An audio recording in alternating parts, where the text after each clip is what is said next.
உடலிலும் மனதிலும் கழிவுகள் சேர்வது ஒரு இயல்பான விஷயமே. கழிவுகள் சேராமல் இருக்க நாம் முயற்சி செய்து கொண்டிருக்கிறோம். எனினும் சில சமயம் நம்மை அறியாமலேயே உடலிலும் மனதிலும் கழிவுகள் தேங்குகின்றன. இதை உணர்ந்து கொண்டால் கழிவுகள் மனதிலும் உடலிலும் உள்ளன.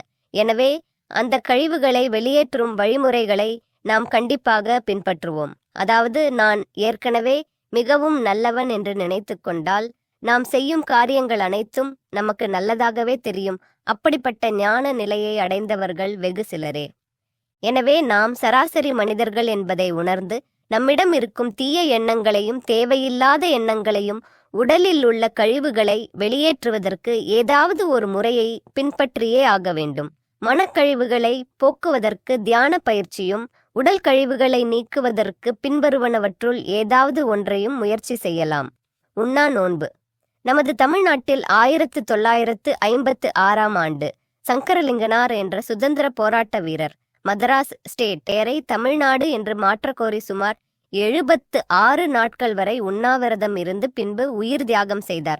இதை குறிப்பிடுவதற்கான காரணம், சில பேர் உண்ணாவிரதம் என்றால் அதை தற்காலத்தில் யாராலும் செய்ய முடியாது என்ற தவறான சிந்தனையில் உள்ளனர். 76 நாட்கள் வரை உணவு உண்ணாமல் இருந்த இந்த செய்தியை கேட்கும்போது, ஒரு நாள் விரதம் என்பது சர்வ சாதாரணமான விஷயம் என்பதை மனதில் வைத்துக்கொண்டு மன உறுதியோடு உண்ணா நோன்புகளை நாம் கடைபிடிக்கலாம். நோன்பு என்பது பல வகைப்படும். முழுவதுமாக உணவை தவிர்த்து நாள் முழுவதும் ஓய்வாக இருப்பது உண்ணா நோன்பு என்று சொல்லப்படுகிறது. இதில் தண்ணீர் தவிர வேறு எந்த உணவையும் எடுத்துக்கொள்ளக்கூடாது.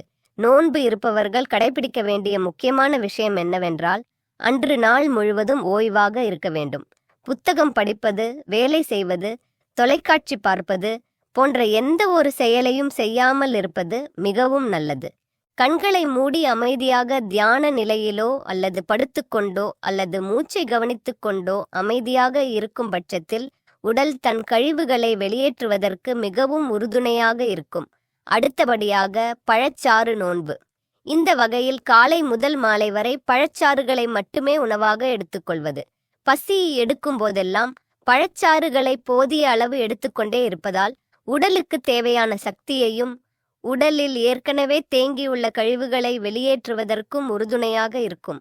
உண்ணா நோன்பு எடுக்க நினைக்கும் அனைவரும் ஒரு நாள் முன்பாகவே தங்களுடைய உடலையும் மனதையும் தயார் செய்ய வேண்டும். இந்த உடல் கழிவுகளை நீக்கும் முறைகள் அப்படின்னு ஃபுல் ஆடியோ புக்கு லிங்க்கு இங்கே தெரியுது இல்லைங்களா? அதை கிளிக் பண்ணிங்கன்னா நீங்கள் உள்ளே போய் பார்க்கலாம். அவசியம் எல்லாரும் இந்த புக்கை பாருங்கள். நன்றி. வாழ்க வளமுடன்.